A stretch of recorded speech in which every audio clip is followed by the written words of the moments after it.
చేసావా? మర్చిపోయావా? మర్చిపోయావా? అందరికీ నమస్తే. చూస్తున్నారు కదా మా లక్ష్మి సంగీత సాధన. చాలా రోజుల తర్వాత మరి గత 5-6 నెలల నుంచి వాళ్ళు అందరూ కష్టపడి నేర్చుకుంటున్నా కూడా మాకు ఈ వయసులో ఎంత ఇంట్రెస్ట్ కలిగి నేర్చుకోవడం అనేది భగవంతుడు ఇచ్చినటువంటి అనుగ్రహం అన్నమాట. మా లక్ష్మికి ఎప్పటి నుంచో ఉండేది, మర్చిపోయి పరిచయం చేయలేదు కదా. లక్ష్మి మా భజన మండలి ఏర్పాటైన దగ్గర నుంచి ఉన్నటువంటి మేమందరిలో తను చక్కగా కీర్తన చేసేటటువంటి ఓ మిత్రులన్నమాట, భగవద్బంధువు. అయితే తనకి హార్మోనియం వాయిస్తూ తనే సొంతంగా చక్కగా వాయించి తనే పాడుకోవాలనే కోరిక అనమాట. అది ఈ మధ్య తీరిందనమాట. ఇంట్లో ఉండే సమస్యలు, కుటుంబంలో ఉండే బాధ్యతలు ఉంటాయి కదా, అవన్నీ మెల్లిగా అయ్యి మళ్ళీ మనవాళ్ళని పెంచి హైదరాబాద్ నుంచి వచ్చి ఇప్పుడు మొదలు పెట్టిందనమాట. చూస్తున్నారా, ఇక వీళ్ళకి విడిగా ఉండా కూడా కొత్తగా నేర్చుకునేటప్పుడు విడిగా కూడా ఇలా ఇలా ఆడుతుంటాయి అన్నమాట. ఆ సాధన ఉంటేనే వస్తుంది. కాబట్టి చక్కగా ఇప్పుడు 2 రాగాలు చేసింది, తోడి రాగం, మాల్కోస్ రాగం. ఇక ఆ రెండింటిని నేను మరి గత 2 నెలల నుంచి ఇక్కడ అసలు లేను కదా, ఇప్పుడు ఇంకా కార్యక్రమాలన్నీ పూర్తి చేసుకొని వచ్చాం. కాబట్టి ఈరోజు ఏకాదశి పర్వదినం రోజున ఈ ప్రాక్టీస్ మొదలు పెట్టామన్నమాట. అటు చూడు లక్ష్మి, నేనేం కొట్టరు వాళ్ళు. కాబట్టి ఇంక ఈ రోజు నుంచి చక్కగా మొదలు పెట్టాము.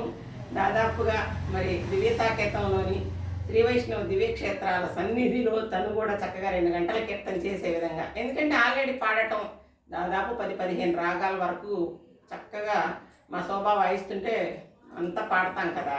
కాబట్టి ఇప్పుడు కొంచెం ప్లేయింగ్కి పాడేదానికి సెట్ చేసుకోవటమే కావాల్సింది. కాబట్టి త్వరగానే అవుతుంది. కాకపోతే ఆ ట్రైనప్ నేను చేస్తూ ఉన్నాను అనమాట. ఇట్లాగే ఇప్పుడు మొన్న మేము కిడ్స్ ట్రస్ట్ సహకారంతో పెట్టినప్పుడు చాలామంది నేర్చుకున్నారు. దాదాపు హార్మోనిస్టులు అందరూ కూడా ఇట్లాగే రాగాలు చేసే వరకు వచ్చారు. వీళ్ళని ఇట్లా రాగాలు పాడటం ట్రైనప్ చేయటం అయితే కుదరలేదు. వాళ్ళకి అదే చెప్పాను, నేనమ్మ కొంచెం 2-3 నెలలు కార్యక్రమాలు ఉన్నాయి, వాటి తర్వాత మాత్రం చక్కగా మనం పెట్టుకుందాం అన్నాము. ఇప్పుడు అందులో ఎండాకాలం కూడా వచ్చేసింది కాబట్టి సాయంత్రం పూట పొద్దు కూడా ఎక్కువే ఉంటుంది కనుక 6 నుంచి 8 వరకు టైం పెట్టుకున్నాము. ఈ రోజు నుంచి చక్కగాను మరి ఎవరు ఇట్లా ప్రాక్టీస్ చేసుకోవాలంటే కూడా వచ్చేయచ్చు. అందరికీ సాదర స్వాగతం అన్నమాట. మరి చక్కటి కీర్తనని భగవంతునికి అందించాలన్న ప్రయత్నంలో స్వామి తోడు నడిపిస్తాడండి. మనం ఏం చేస్తాం, ఆయన అనుగ్రహం ఎలా ఉండి ఆయన టైం టేబుల్ ఎలా ఉంటే మనం అట్లా మన మైండ్లోకి ఆలోచనలు వస్తాయి, వాటిని మనం అమలుపరుస్తాం అనమాట. అది నేను గాఢంగా నమ్ముతూ ఉన్నాను. మరి భగవద్బంధువులందరి యొక్క బ్లెస్సింగ్స్ తోటి మా లక్ష్మి అద్భుతమైన కీర్తన చేసి మళ్ళీ మీ ముందుకు వీడియో పెడతాము. మరి చూస్తూ ఉండండి. అలాగే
హరి